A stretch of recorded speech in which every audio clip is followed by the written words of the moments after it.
에스겔서 1장 1절에서 14절. 구약성경 에스겔서 1장 1절에서 14절 다 같이 함께 읽겠습니다. 30째 해 넷째 달 초닷새 내가 그발 강가 사로잡힌 자 중에 있을 때에 하늘이 열리며 하나님의 모습이 내게 보이니 여호야긴 왕이 사로잡힌 지 5년 그달 초닷새라. 갈대아 땅 그발 강가에서 여호와의 말씀이 부시의 아들 제사장 나 에스겔에게 특별히 임하고 여호와의 권능이 내 위에 있으니라. 내가 보니 북쪽에서부터 폭풍과 큰 구름이 오는데 그 속에서 불이 번쩍번쩍하여 빛이 그 사방에 비치며 그 불 가운데 단쇠 같은 것이 나타나 보이고 그 속에서 네 생물의 형상이 나타나는데 그들의 모양이 이러하니 그들에게 사람의 형상이 있더라.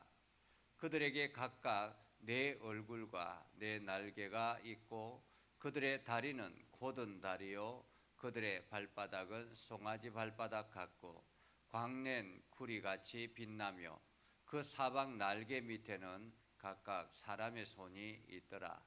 그 네 생물의 얼굴과 날개가 이러하니 날개는 다 서로 연하였으며 갈 때에는 돌이키지 아니하고 일제히 앞으로 곧게 행하며 그 얼굴들의 모양은 넷의 앞은 사람의 얼굴이요 넷의 오른쪽은 사자의 얼굴이요 넷의 왼쪽은 소의 얼굴이요 넷의 뒤는 독수리의 얼굴이니 그 얼굴을 그러하며 그 날개는 들어 펴서 각기 둘씩 서로 연하였고 또 둘은 몸을 가렸으며 영이 어떤 쪽으로 가면 그 생물들도 그대로 가되 돌이키지 아니하고 일제히 앞으로 곧게 행하며 또 생물들의 모양은 타는 숯불과 횃불 모양 같은데 그 불이 그 생물 사이에서 오르락 내리락 하며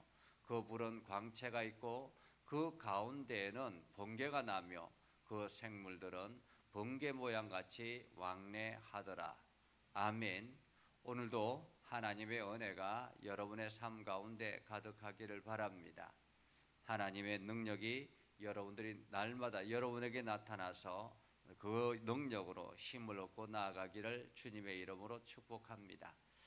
지금 밖에는 많은 비들이 내리고 또 많은 재난이 일어나서 여기저기 사망사고도 있고 어려움이 있습니다. 여러분들에게는 이러한 어려움들이 생기지 않도록 늘 하나님의 은혜가 여러분에게 가득하기를 바랍니다. 오늘부터 우리가 에스겔서를 살펴보려고 합니다. 에스겔서는 이스라엘 백성들이 멸망을 하고 난 뒤에 바벨론의 포로로 잡혀간 이후에 일어나는 일들이라고 말할 수 있습니다. 그래서 에스겔 선지자를 통해서 하나님께서 부르시고 그를 장차 이스라엘이 어떻게 될 것인가 하는 것을 말씀하시는 그러한 선지자의 예언의 말씀이라 이렇게 말할 수 있습니다. 우리가 선지서를 읽을 때마다 제가 말씀을 드렸는데 선지서는 하나님의 특별한 부름받은 사람을 통해서 주시는 하나님의 말씀입니다. 그때 당시에 이스라엘 유다 민족들에게는 제사장, 레위인과 제사장들이 있었습니다. 그러나 그들이 영적으로 타락했고 그들이 하나님의 말씀을 온전히 받아들이지 아니하고 율법에 집착해 있었기 때문에 하나님의 음성을 따로 듣는 사람을 불렀는데 그들이 바로 선지자라 이렇게 말할 수 있습니다. 그래서 이 선지자 중에서 어떤 사람은 제사장 중에서도 선지자로 부름받을 수 있고 어떤 사람은 일반 사람들 중에서도 선지자로 부름을 받을 수가 있다라는 거죠. 오늘 에스겔은 제사장 그룹 속에서 그 아버지가 제사장이기 때문에 본인도 에스겔도 제사장으로서의 일을 할 수 있는 그러한 제사장이면서 선지자로 부름받았다, 이렇게 볼 수 있습니다. 오늘 성경에 보면 30째 해라고 이야기합니다. 30째 해. 이 30째 해는 언제인지 정확하게 어떤 해를 말하는지는 분명하지 않지만은 대략적으로 에스겔의 나이 정도 이야기할 수 있습니다. 나이라고 볼 수 있습니다. 그러니까 에스겔이 이 뒤에 보면 2절에 보면 여호야긴 왕이 사로잡힌 지 5년 그달 초다세라 이렇게 말하기 때문에 지금 이스라엘이 남유다가 바벨론의 침공으로 인해서 2차 침공으로 인해서 여호야긴 왕이 포로로 끌려갑니다. 이때에 에스겔도 함께 끌려갔을 것이라 그렇게 사람들은 생각을 하죠. 그리고 에스겔이 바벨론에 끌려갔을 때 그러면은 지금 5년이 됐다라는 의미니까 25세 포로로 끌려갔다, 이렇게 말할 수 있겠습니다.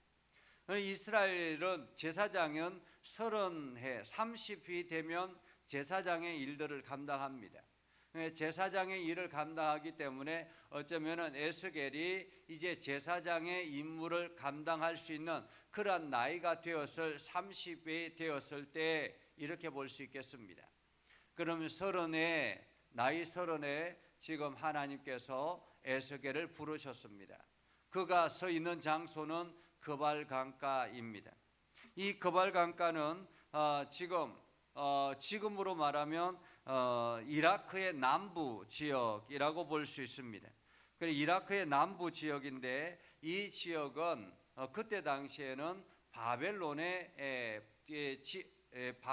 지배 아래에 있었다, 이렇게 볼 수 있습니다. 그러니까 그 바벨론이 등장하기 이전에는 이라크가 아주 이렇게 강대했던 아시리아가 굉장히 강대했던 그러한 나라였죠. 그러나 바벨론이 새롭게 등장하면서 이러한 아시리아는 점차 작은 나라로 축소되었고 대부분 그 지역은 이제 바벨론에 의해서 지배당하고 있는 그러한 때였습니다. 그러니까 지금 그발 강가에 사로잡힌 자, 그러니까 포로로 끌려간 사람들이 대부분 이 그발 강가 주변에 살았다, 이렇게 볼 수 있겠습니다. 자, 그렇게 포로로 끌려와 있는 에스겔입니다. 제사장의 역할을 감당해야 되는 30이 되었음에도 불구하고 그가 아무것도 할 수 없는 그러한 상황입니다. 예루살렘 성전은 완전히 이렇게 지금 예루살렘 성전이 아직까지 남아있기는 하지만은 지금 포로로 끌려와서 아무것도 할 수 없는 그러한 상황입니다. 이러한 때에 하나님께서 에스겔 선지자를 부르셨습니다. 하늘이 열리며 하나님의 모습이 내게 보이니 라고 이야기하죠. 하나님의 모습이 내게 보이니. 그러니까 하늘이 열리면서 하나님의 모습을 보게 됐습니다. 그때가 여호야긴 왕이 사로잡힌 지 5년째 되는 해라고 말할 수가 있겠죠. 갈대아 땅 그발 강가에서 여호와의 말씀이 부시의 아들 제사장 나 에스겔에게라고 말하죠. 아버지가 제사장이고 지금 에스겔이 그 제사장의 직임을 이어받았다, 이렇게 볼 수 있습니다. 그러니까 포로로 끌려가 있는 상태에서도 여전히 이제 아버지가 제사장이니까 30이 되었으니까 그냥 아들에게 제사장의 직임을 허락하였다라는 거죠.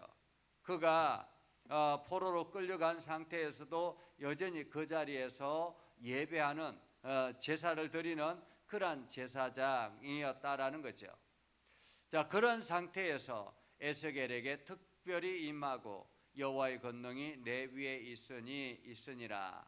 그러면서 에스겔 선지자가 하늘을 보니까 내가 보니 북쪽에서부터 폭풍과 큰 구름이 오는데 라고 말합니다. 폭풍과 큰 구름이 오는데 지금처럼 엄청난 먹구름이 올라오고 있는 그러한 상황이라고 말할 수 있겠죠. 그리고 곳곳에 불이 번쩍번쩍 빛이 나더라라는 것은 어쩌면은 저 북쪽에서 큰 먹구름이 오면서 막 이렇게 천둥 번개가 치는 그러한 상황 같은 환경이라고 볼 수 있겠습니다. 그런데 그 가운데서 불 가운데 단쇠 같은 것이 나타나 보이니 그 속에 네 생물의 형상이 나타나는데 그 속에 네 생물의 형상이 나타나는데 그들의 모양이 이러하니 그들에게 사람의 형상이 있더라.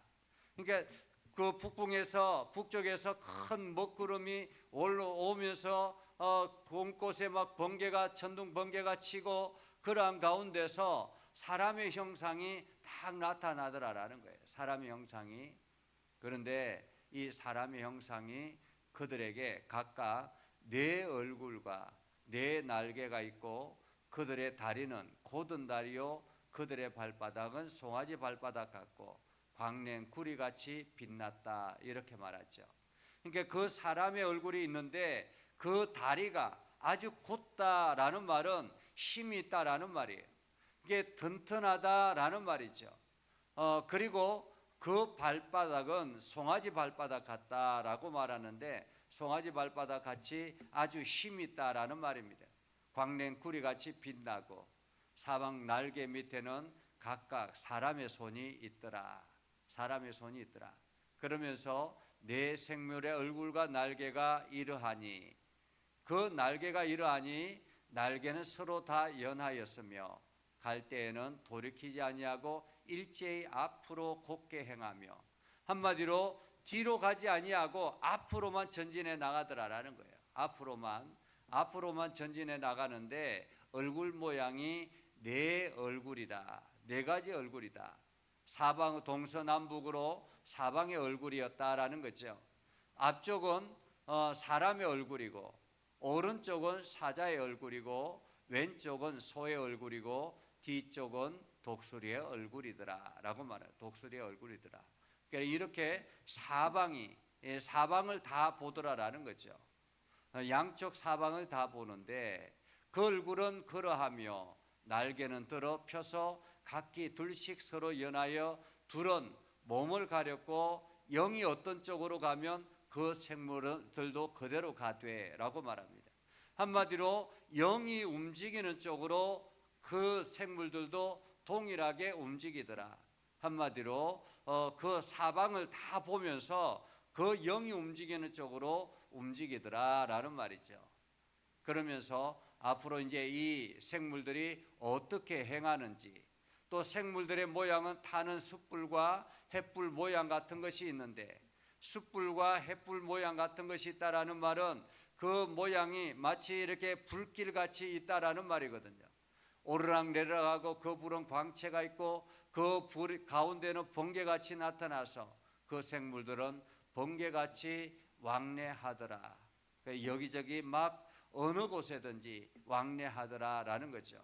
그러면서 이 네 생물들이 이 땅에서 하나님의 그 영에 의해서 움직이는 그러한 모습을 보게 되더라. 어쩌면은 장차 이 유다가 아직까지 예루살렘 성은 멸망되지 않았지만은 하나님의 진노가 아직까지도 남아 있다라는 것을 어쩌면 더 큰 진노가 지금 예루살렘에 있을 것이다라는 그러한 경고라고 말할 수가 있겠습니다.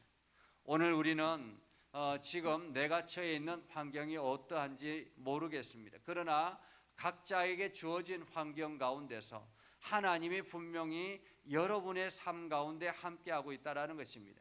지금도 여전히 고난 가운데 있으면 그 고난을 통해서 하나님께서는 무언가 여러분들에게 전하는 메시지가 있다는 거죠. 오늘 에스겔 선지자가 바벨론 포로로 끌려와서 정말로 내가 아무런 사역도 할 수 없다라는 그러한 안타까움과 한탄 가운데 있다 할지라도 하나님께서 그를 부르셔서 사용하시는 것처럼 하나님께서 여러분의 삶의 자리에 지금도 여전히 함께 하시고 여러분에게 그 사명을 부여해 주신다라는 사실을 기억하셔야 될 것입니다. 그래서 오늘도 여러분이 사명자로서 하나님의 부름받은 사람으로서 온전하게 하나님의 은혜를 경험하며 나아가는 복된 삶 되기를 주님의 이름으로 축복합니다. 기도하겠습니다. 거룩하신 아버지 하나님, 오늘 에스겔 선지자가 바벨론의 포로로 끌려와서 오랜 기간 동안 고통의 시간을 보내고 또한 사명자로 부름받았지만은 아무런 것도 할 수 없는 그러한 상황에서 하나님께서 그를 다시 부르셔서 예루살렘 이스라엘을 향한 하나님의 메시지를 전하기 위해서 부르신 것을 봅니다.